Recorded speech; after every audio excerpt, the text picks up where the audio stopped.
Well,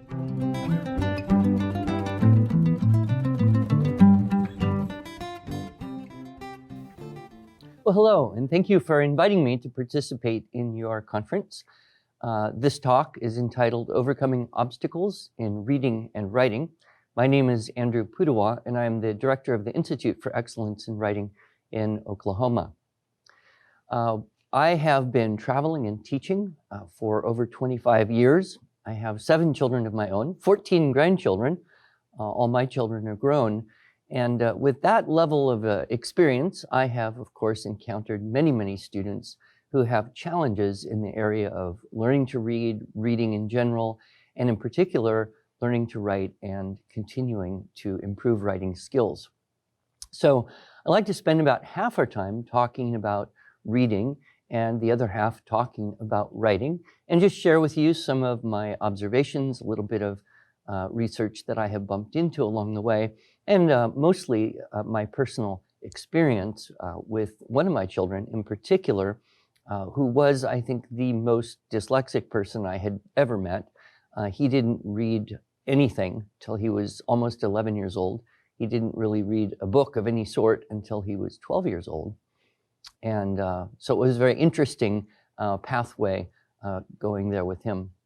When we think about reading, there are many impediments to smooth acquisition of reading ability.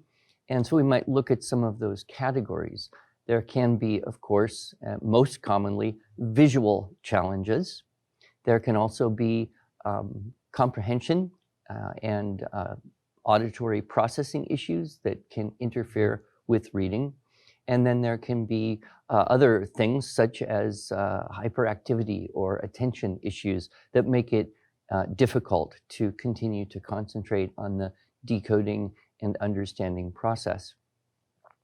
So if we think about the visual issues, there are, of course, things that can be solved very easily, such as acuity. Most parents can figure out that children who don't see well or easily need some type of enhancement, and will go to an ophthalmologist or optometrist, get glasses, and oftentimes that solves the problem entirely. And I remember one of my daughters, we didn't really realize she had difficulty in seeing things until we did that and took her to the eye doctor, got some glasses, and on the way home she was looking out and she said, "Wow, there's cows." And of course, there had always been cows. She just never saw them because she didn't see. So that's often something that you tune into relatively early, even before actually starting the reading process, and that's relatively easy to solve. Another challenge can be a little more difficult, and that could be a laterality issue. So we are sighted. We think of handedness as being our sightedness, but we actually have a dominant hemisphere that wants to kind of control everything we do. So if we're right-handed, ideally, we would also be right-eared, right-eyed, right-footed, right-sighted, and we would attack life in a unified whole. But because of subtle prenatal, postnatal injuries in the brain, sometimes there can be a mixed laterality. It can also occur genetically as well, where you may be, say, the most common would be right-handed, but left-eyed. My wife and one of my daughters are like this. And so what that does is it makes it a little bit harder to coordinate things in terms of attacking neurologically well the tasks that you have to do. If you ever see a child who at a younger age, say, 4, 5, 6, is writing with one hand and then switches or will, move a crayon or a pencil from one hand to the other, that's probably not ambidexterity in the sense of being skilled on both sides. It's more likely they're sorting out their laterality. Most children will sort that out around 5, 6, 7 years old. And if not, then that can cause difficulty in that area. Less obvious would be a mixed laterality visually, where they're kind of looking through one dominant side, and then it's switching to the other, becoming the dominant side. And so they'll sometimes kind of move a head back and forth. You can actually see this if you want to imagine what it's like. Close one eye, then close the other eye, then close the other eye, and keep going back and forth. And what you notice is that the image will kind of shift. And so if that's happening and that shifting image is occurring, that can make it very hard to track, smaller print and to focus and continue on that.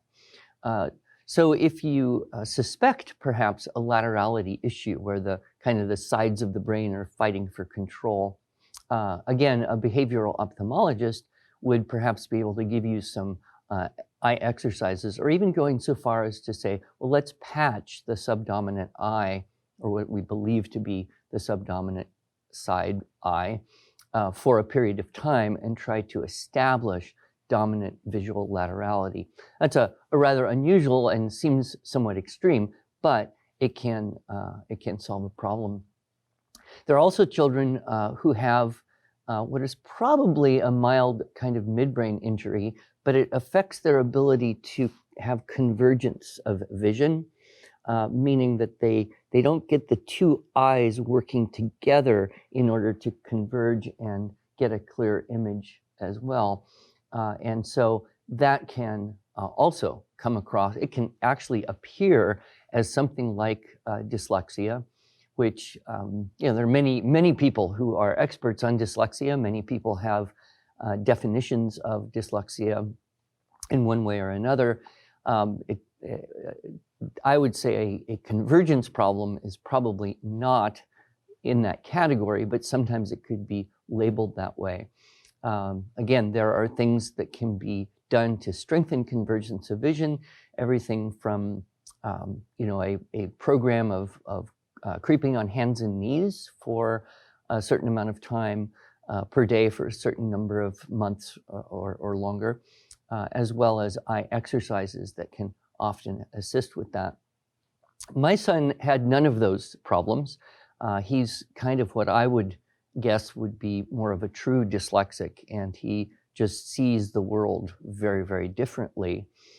And so he wasn't able to easily start to identify letters, and certainly not keep them in order, and certainly not recognize patterns of letters, even though, of course, as diligent homeschooling parents, we did everything we could to try and teach him to read beginning around 5 or 6, and it was quite evident that this was just not going to happen anytime soon. And he had this phenomenal capacity for drawing in 3 dimensions at a very young age, which indicated to me that he must be able to see things that I don't see, and perceive things in a way that perhaps I don't perceive, or at least remember well enough to try and reproduce like that. And it was, of course, good that he was our 6th child out of the 7, because if he'd been the first child and we had been, having this incredible difficulty in getting him to read, even at 8 or 9 years old, he just wasn't interested. It was torturous. He was very unhappy to be forced to try to do it. If he were our first child, I think we would have thought we're the most incompetent homeschooling parents on earth. But fortunately, being the 6th, and me having experience both in child brain development and working with lots and lots of parents for well over a decade by the time he came along, we were able to not be as stressed about that as some parents might be, or we might have been if he were the first or second child of the 7. So it was a case, though, that around 10 years old, he's still not really reading much at all. I mean, he could read simple 3-letter sound-outable words that didn't have any trigger letters, like mom, maybe cat, but you show him a word like bed or bug, and he would just flip out. And there was really nothing we knew to do better. We tried several actually fairly expensive programs to little avail. And at a certain point, I just had to let it go. I remember the moment where I kind of was sitting on my bed thinking, what if he never learns to read? What if he never can do this? And then I thought, well, it's not the end of the world. There have been all sorts of great people through history who have never learned to read.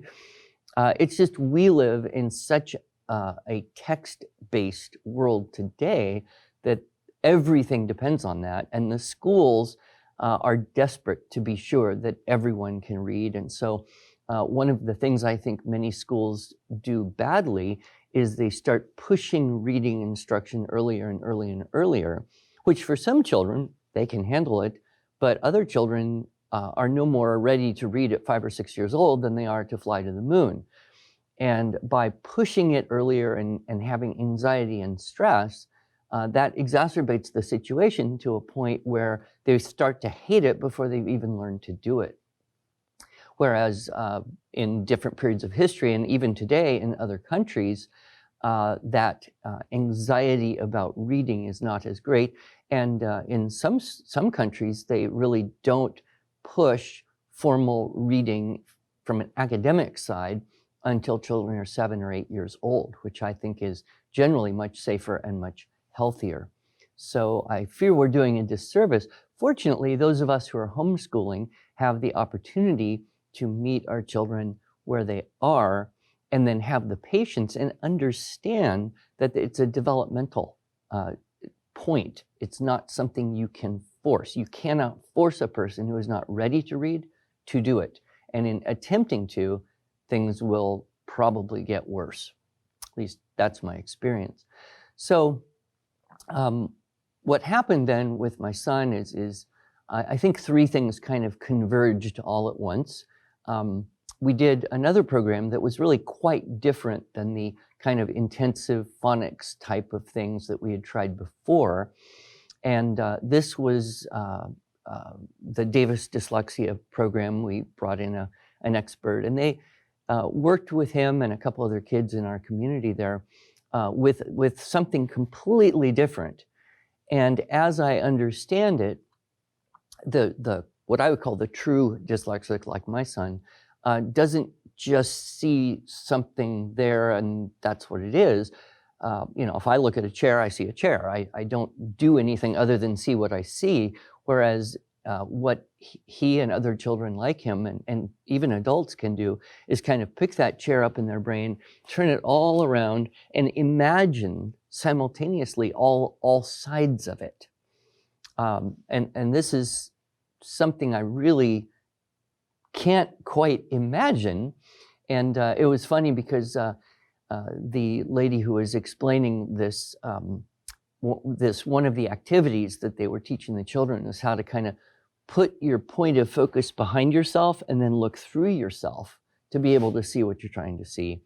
And I just said, I can't even imagine what you're talking about. And she said, well, of course not. You're not dyslexic. I asked my son, can you do that? He goes, yeah, it's pretty cool.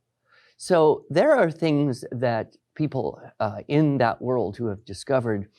And of course, if we look and we see some of the really brilliant engineers and inventors, photographers, architects, were fairly dyslexic growing up. And there can be a genetic component as well. I know that my son's grandfather, who was a brilliant engineer, has many patents to his name. He didn't really read a book till he was a teenager. In fact, I can think of 5 men, all of whom I know with advanced degrees, who did not read a book until they were a teenager or even into their 20s. So with my son, the 3 things converged. The Davis Dyslexia program that wasn't the same kind of, the Davis Dyslexia program, which is more about being able to shift ways of seeing, as well as the fact that he became around that age kind of aware that everyone else his age could read and he couldn't. And that started to bother him. And then right kind of at the beginning of puberty, and I've noticed this with many children, especially the boys, they hit that start, that burst of, testosterone and male energy and willpower. And it allows, I think, children to kind of, just force their eyes and brain to do something, which, maybe even a short 6 months or a year before, they just couldn't force that to happen. And what was very interesting about it is he went from 0 to 60 very, very quickly. The first book he actually read was The Bark of the Bog Owl. And the second whole book that he read that I'm aware of is A Bridge to Terabithia.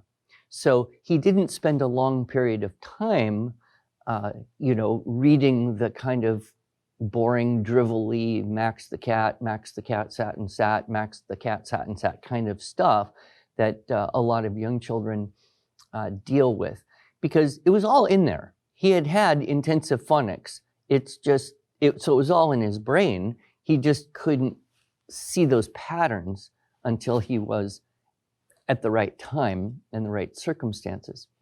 But what I want to encourage you is to expand your definition of reading beyond just looking at letters and words on paper and decoding and understanding and comprehending that. Because not everyone reads with their eyes. When you think about it, some people read with their fingers, right? So why can't you read with your ears? Which is really what he did, was he listened a lot. Now, I have been, for many, many years now, pushing 20 years, I have been preaching as hard as I can. The most important thing to do every single day, if you want your children to become good writers and speakers of English, is to read out loud to them so they get a high quality of vocabulary and syntax and a literary sense and a more sophisticated level of language input than they would get on just a daily basis in conversation or from the media or peers or wherever their language comes from. So we read to our children a lot. I mean, as much as could be done, but that really isn't enough. And in his case, I understood the situation at a pretty young age. So I equipped him with, a kind of iPod kind of device, and I loaded it up with good and great literature, and I allowed him to listen to audiobooks pretty much as he wanted. And of course, when you're homeschooling and you've got a child who's 7 or 8 years old and they can't really do anything on paper, it's pretty much all going to be auditory anyway. So he would spend 3, 4, 5, 7, maybe 10 hours on some days listening to good and great books while doing other things, playing with Legos, building forts, doing chores, pretending to do math, all sorts of, daily activities. And when he wasn't doing that, he would just be essentially overhearing his mother teaching the older children in the home. And so what's so interesting to me about that is that, in a way, he was, at the age of, say, 12 or 13, the most literate of all my children, in that he had the greatest amount of good and great literature, the good and great books, in his mind. And he listened to some of them, many, many times. In fact, any book that's appropriate that you can think of, he probably has listened to it at least once, if not more. And so he had read with his ears more books, I think, than any of my other children. Even the girls who started, reading really well at 5 years old and were carrying around Lion the Witch in the Wardrobe, reading, at 6, he actually listened to more books between, I think, the ages of 6 or 7 and 12 or so than anyone read.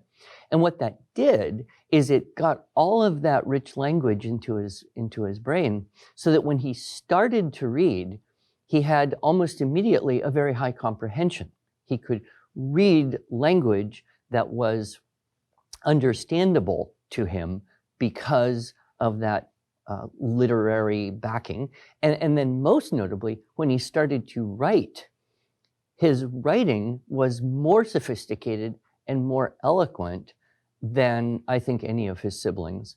I remember one time he was probably 14, and he had gone out to spend some time alone in the forest near where we lived, and he came back and he showed me something he wrote while he was in the woods there, contemplating. It's kind of like the description of the woods, but with a slight fantastical element, and like it could be the beginning of a story or something. And I remember reading it and being in awe, thinking, I couldn't have done this. I could not have written something so perceptive and eloquent. And, you know, the spelling was and always will be, I think, a challenge for him and kids like him. But spelling is not the end all and be all. His prose is what is truly amazing to me.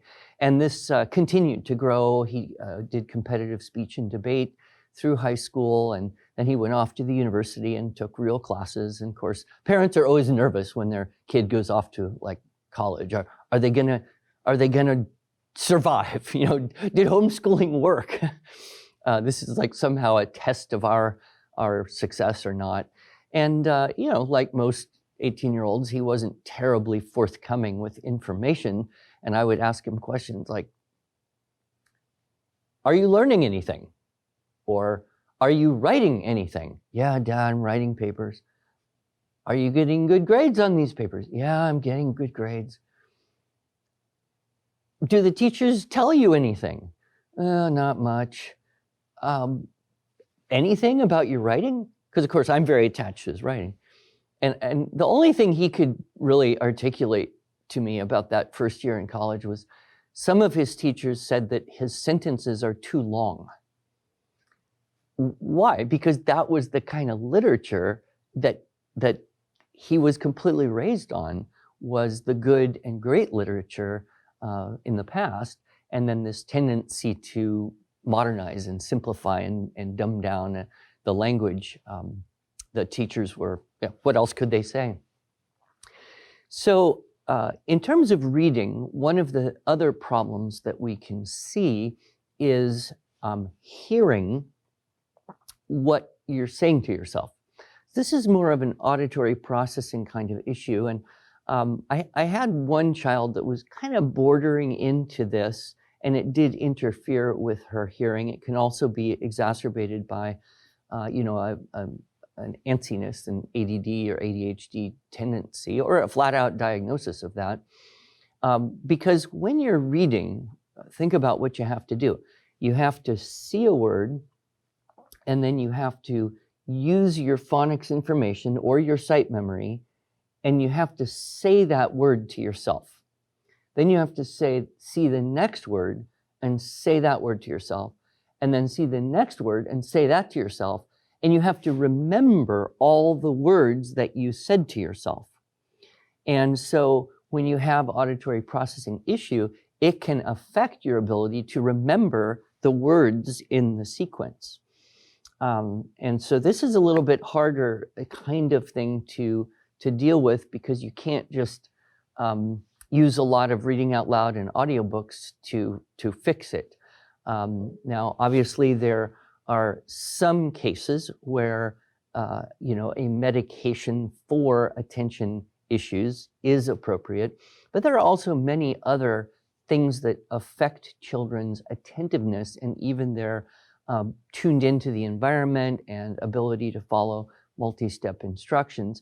And some of those things can be as simple as eliminating auditory distractions in the environment.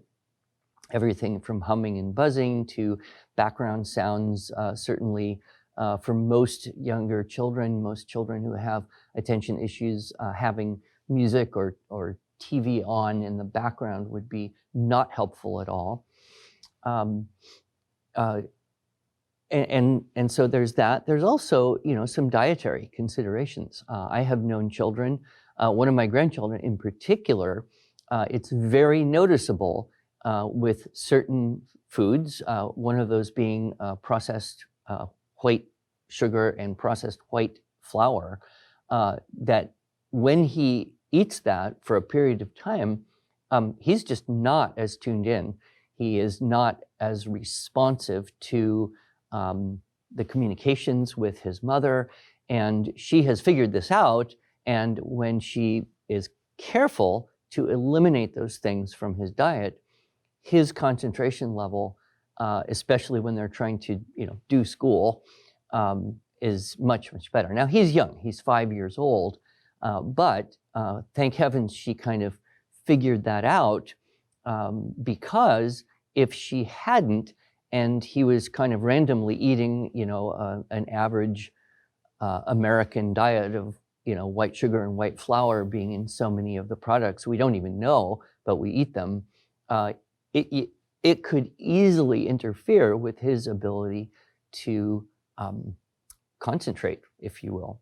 So there's that aspect as well, the dietary side. So certainly,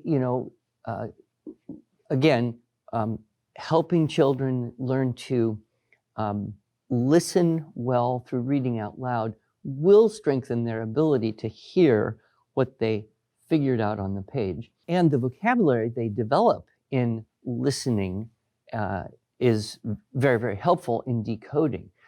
When you think about it, to decode a word, you have to have either sight memory or phonics information, and then you try to figure out what that word is by applying that information in that context. So let's say you're trying to read a word and you sound it out and it's saligaha, saligaha, sligaha, sligaha. There is no such thing as a sligaha. How do you know there's no such thing as a sligaha? Because you've never heard anyone say sligaha. So it can't be sligaha, it must be something else. And that's the kind of process of elimination that a child would go through as they look at that. So then they look at it a little more and it can't be a sligaha, and then hopefully they get, oh, E-I-G-H, that's one of them A words. And so then they say, okay, sleigh, well, that's a sleigh. It must be a sleigh. But that only works if the child already knows what a sleigh is. And today in our modern world, we're a bit short on sleighs in daily life. Maybe you'd see a fake sleigh with a fake Santa in a mall at Christmas, but I try to stay far away from malls, especially around Christmas.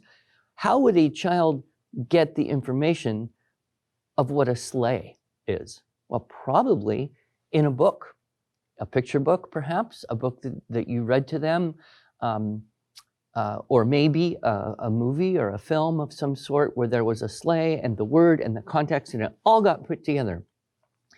And so when you think about that, the more words a child knows, the more easily they will be able to apply their decoding information.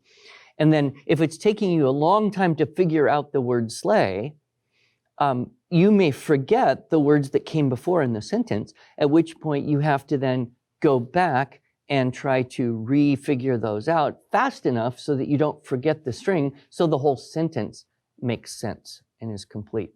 So again, the vocabulary that is built through reading to children and exposing them to literature and higher quality of language on a daily basis is going to make that decoding process easier for everyone, either the dyslexic or the attention deficit or auditory processing challenges.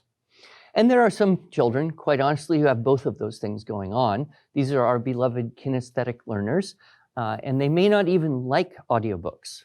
They may not be able to follow the thread or remember the words or make sense of the whole, in which case, what they really need is a lot of you reading probably picture books with them, even if they're a little bit on the older side and you think, well, we should be moving on from picture books and be able to do chapter books with fewer pictures or no pictures.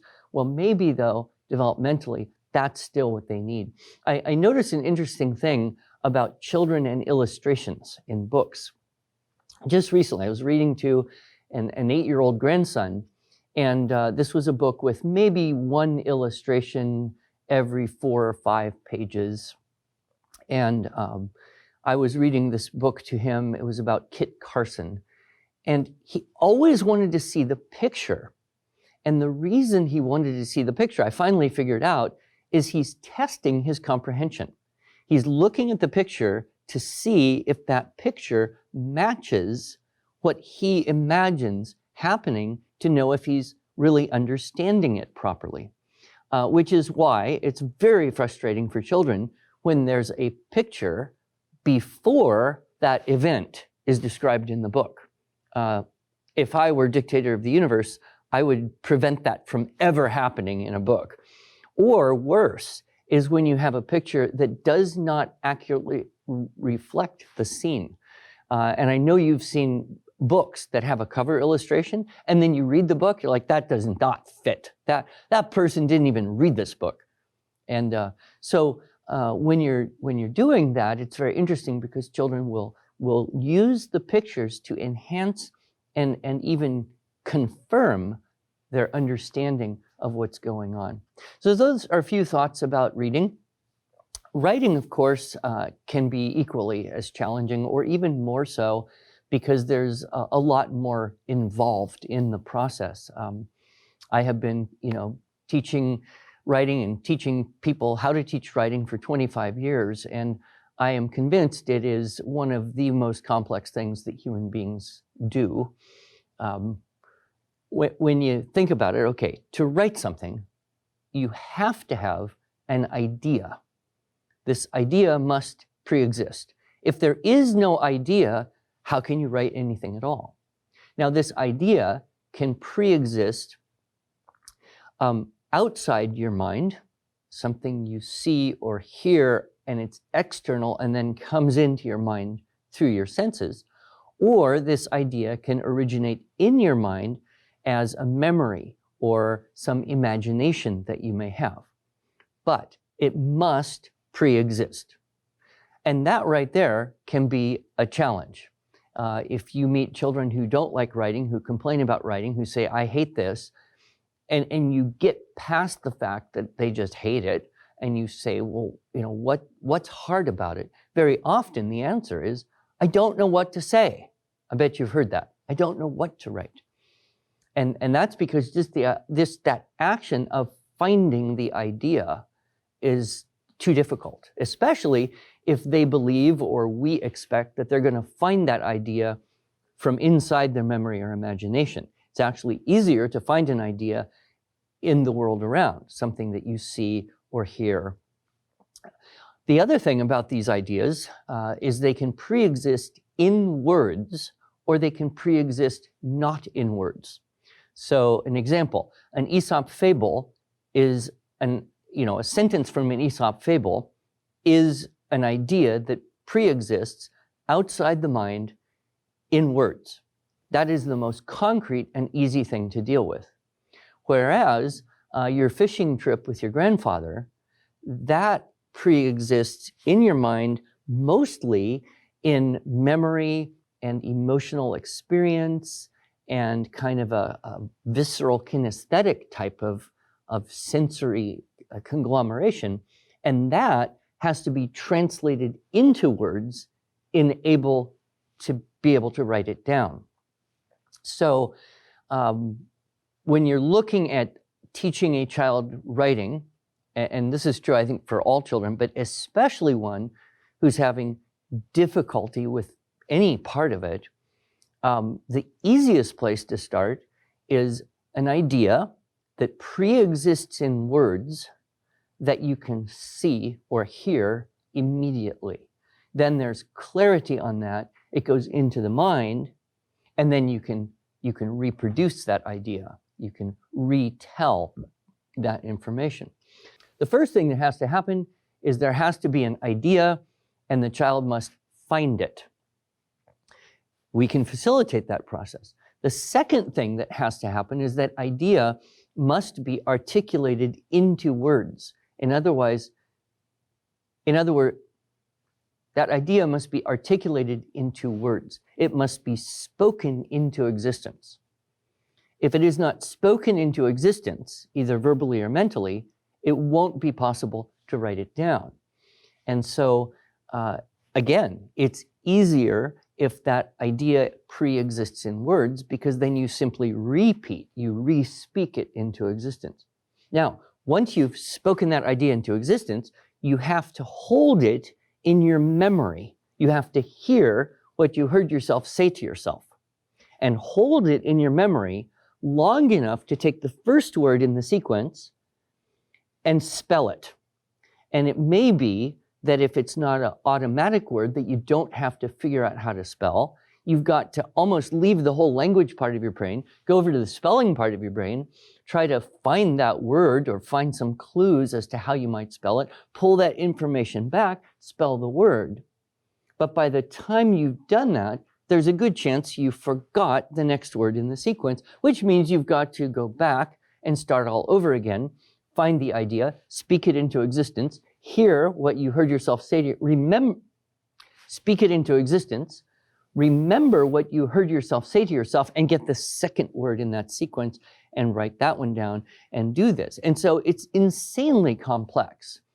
And it's requiring, all of the arts of language really at the same time. It's requiring you to be able to listen and remember. It's requiring you to be able to speak and hear what you're saying yourself. It's requiring you then to access all sorts of non-language based information, such as spelling and conventions like capitalization and punctuation. And it's requiring you to hold all that information in your working memory. And the easier you can make that process, the more success a child will have. So what we would look at historically, the way that writing has been taught for almost all of history until about the last 100 years or so, or less maybe, is that the first thing you would teach is just copying.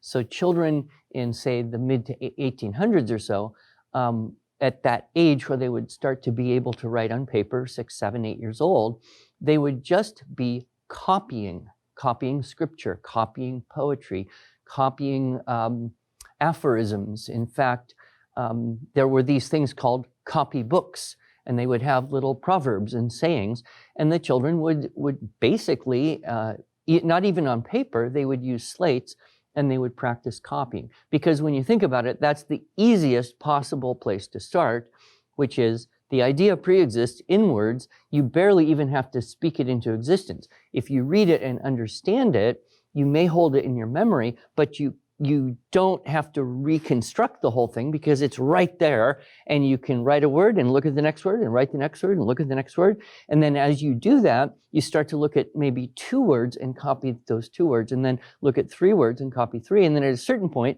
maybe you get the habit of looking at a whole phrase or clause or sentence and being able to copy that. But you don't have the frustration of having to go back and restart that whole process.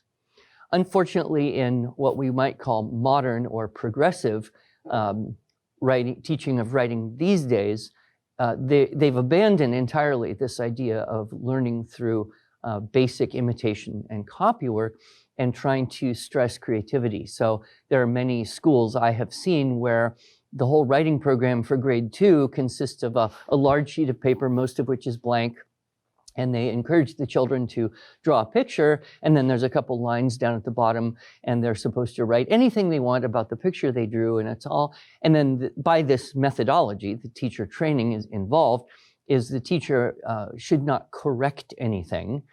They should just encourage, and wonderful, how creative, love it, great job, all that stuff. But this is disingenuous. It's wrong, because the children themselves know this is not good. This is not great. It's just, I don't know what to do. I don't know how to make it good or great, but I know it isn't, because it doesn't match what is good that I see in the world. To go back and do copy work as a foundation, there's absolutely nothing wrong with that. And of course, referencing my son again, that was about the only thing he could do, because he couldn't read and understand anything long enough to be able to reproduce that. And of course, spelling was extraordinarily difficult for him. And I didn't push it until he was around 10 years old. And I thought, wow, he's 10 years old, can't write much of anything. What do I do? And he couldn't read. And I'm just thinking, well, okay, he can't read, but I'm the writing guy, so he's going to write. And so I set him up just to do straight copy work. I let him copy anything he wanted. I think he started with the Usborne Book of Nights or something. And I believe he chose that book because he could copy a few words and be really stressed by that. And then he could look at a picture, like of a cool sword, and it would kind of restore his spirit. And he could, force himself a couple more words, and then he could look at, another, jousting picture or something. And so he did this. Now, you can imagine this is about the hardest thing there is for a kid like him to do. I mean, he literally would have happily shoveled manure or dug ditches or any kind of awful thing other than have to do this. So I needed to set up some kind of system that would motivate him so that it would be more like a challenge rather than a chore. And so I used an economic challenge because he, like many children and a lot of boys, respond very well to a game with an economic side to it. So I said, okay, here's the deal. I want you to copy 100 words a day. And I chose 100 because I thought that was what he could approximately accomplish in 20 minutes. 20 minutes, by the way, is kind of an optimal period of time for human beings' attention span. In fact, we do things often in multiples of 20 because we can renew ourselves. So a 1-hour talk, you basically have to bring yourself back to it a couple times. But for children, 20 minutes is optimal in my experience, whether that's practicing the violin or writing or doing anything that could be stressful or challenging. Obviously, many children can play Legos for hours on end. I'm talking about things that they would find a bit challenging or stressful. Anyway, I said 100 words. Now here's the deal. I will pay you a penny a word for every word that you copy correctly. Now, I won't count back. I won't count it off if you flip a letter, but I will count it off if you flip the position of letters. So you have to really concentrate here and work hard to get all the letters in the right sequence. And if there's a capital, you got to have a capital. And furthermore, if you finish in 20 minutes, you get 25-cent bonus. But every time you complain or argue, you will get fined a dime. And you could go negative, and I own your bank account. Furthermore, this money is not going into your pocket. It's going into a special fund called the Airsoft Weaponry Purchase Fund. And the only way you can get money in the Airsoft Weaponry Purchase Fund is to do this. You see, you have this much leverage over a 10-year-old. And of course, at that age, he lived for airsoft. That was the whole purpose of life, was to have a chance to go shoot your friends and have little pellets cause bruises on your skin and wear goggles and have wars. He lived for that. It was just the thing that it was the thing that would motivate him more than anything else.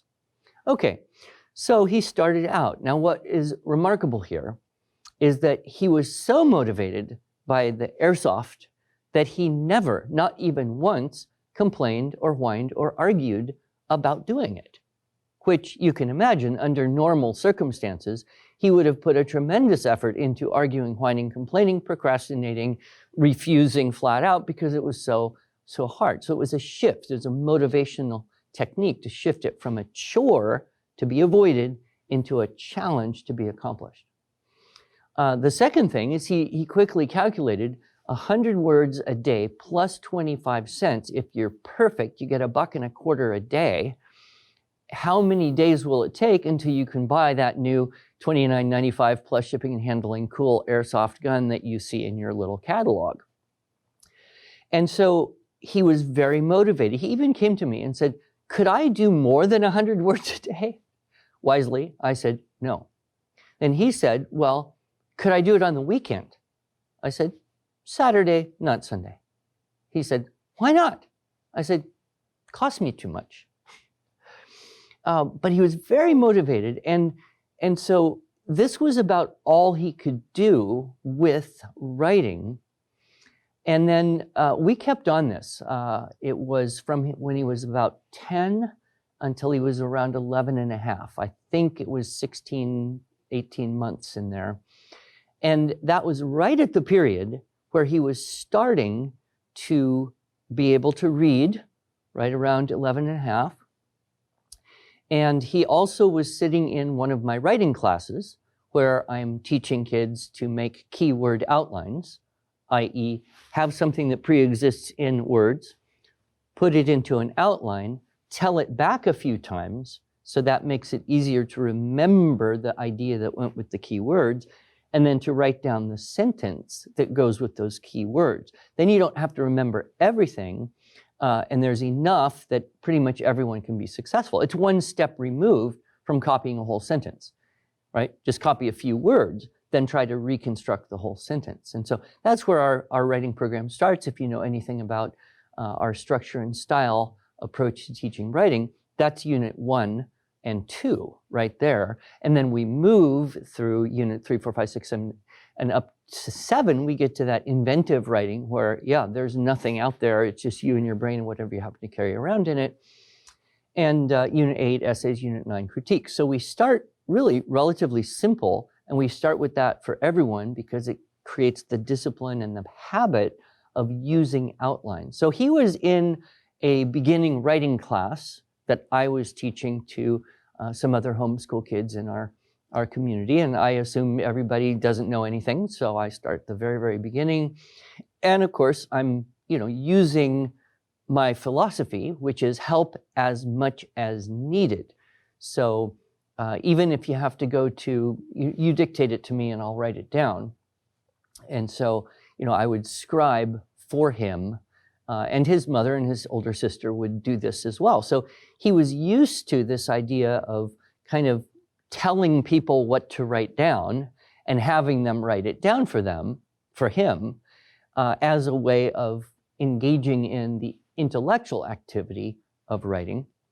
And so that was happening while this straight kind of, tedious but profitable copy work was going on. And these two things came together in the most remarkable way. In fact, I remember exactly when this happened, where I was when I saw this, and how it struck me so amazingly. I had been gone for a few days on a trip. I was the primary administrator of this program for him, just to keep, him and his mom from having one more thing to argue about. And so I came back from a trip. I said, well, let's count up your copy work. So he gets his notebook where he's got all this copy work going, and I'm seeing, what he's done from where we left off. And then I get to the last page and I start reading it, and it's something different. And I'm reading this thing thinking, this is odd.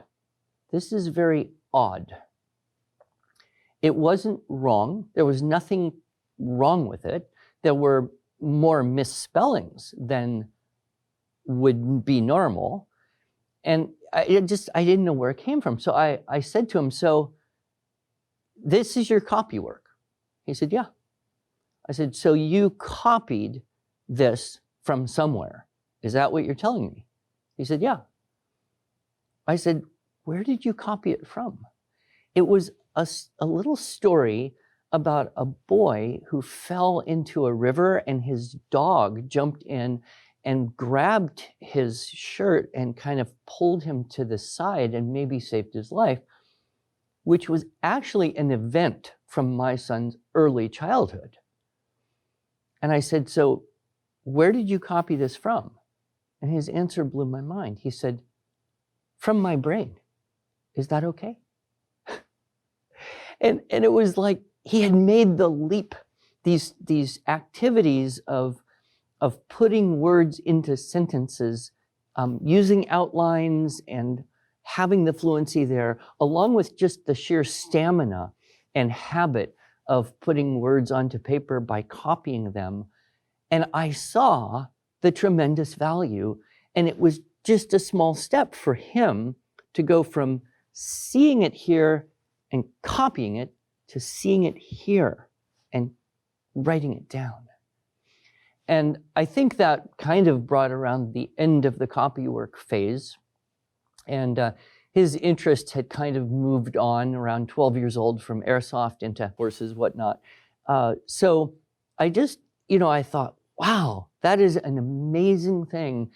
And if we see that, we can start very, very simply, and we will get there in the end, and not have an over expectation that this child, because they're, grade 2 or 3 or 4 or whatever, should be able to write original ideas on paper and have it all come out and make sense, and compare that with maybe another child of that same age who can do that. If we can avoid that comparison and expectation and just, start, what can this child do? Like me with my son. He can dictate, and I can write down, and he can copy.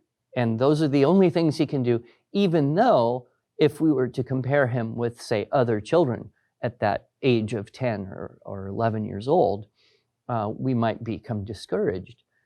And yet the result is that he became a young adult who, wrote very, very well. He still does. He's actually helped other students in college to write papers. I won't say for them, but maybe with them. We'll hope.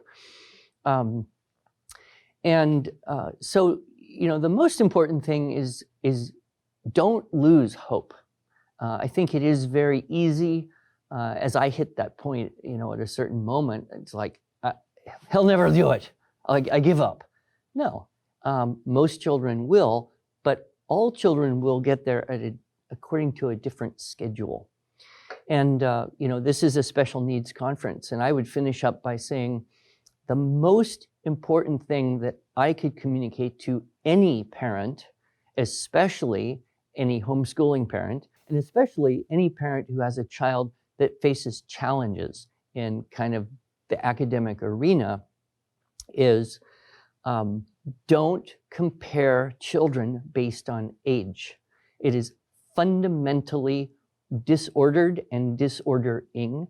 And when you do that, you'll either experience, vanity or bitterness. Instead, acknowledge the fact that they're all different. I mean, anyone who spends a short amount of time with a small group of children realizes they're all different. And if we can really embrace the fact that they will develop in different speeds, in different ways. And my son did a podcast. He did a conference talk. It was so good. It brought tears to my eyes. And so I said, let's do a podcast. So he did a podcast. And one of the things, as a young adult in his early 20s, that he really wanted to say to everyone, and you can find this on our IEW.com/podcasts, you can listen to him talk, is he really wanted to talk about the advantages of his experience in being so dyslexic and struggling with reading and writing, in that, a couple things. Number one, he came to see that the way in which he sees things and thinks is indeed different and can be leveraged to be a benefit. And then the second thing is that, when you work hard to be able to do something, you learn two things. You learn how to do the thing, and you learn how to work hard and, persevere and get past the obstacles. And that in itself is perhaps one of the greatest life skills. I remember my mentor, Dr. Webster, who created the Structure and Style in Writing program many, many years ago. He told me that school was tough for him. He had to work really hard just to get passing grades particularly in junior and senior in high school. And this would have been back, in the late 30s. He worked so hard to pass high school that he learned how to concentrate, he learned how to tune out distraction, he learned how to just make himself do it. And the result was that he could take that ability into graduate and postgraduate work and apply that skill. And he said other people, who got all A's easily in school, they failed the PhD program because they hadn't really learned how to work hard the way he had done. So a few words then of encouragement that the challenge itself can be a blessing. And don't have anxiety and don't compare children based on age. And that will free you up to look at them and say, okay, here's where they are. Here's what they can do. What's the next small step? And take that next small step. Thank you very much. I have enjoyed being with you for your special needs event here. And again, our website is iew.com. And we have lots of audio talks and articles that can be downloaded, videos accessible also on our IEW Facebook page, and then our podcasts, which there's many, couple hundred episodes, I believe, spanning the widest range of topics that hopefully might be of interest to you. So thank you and God bless.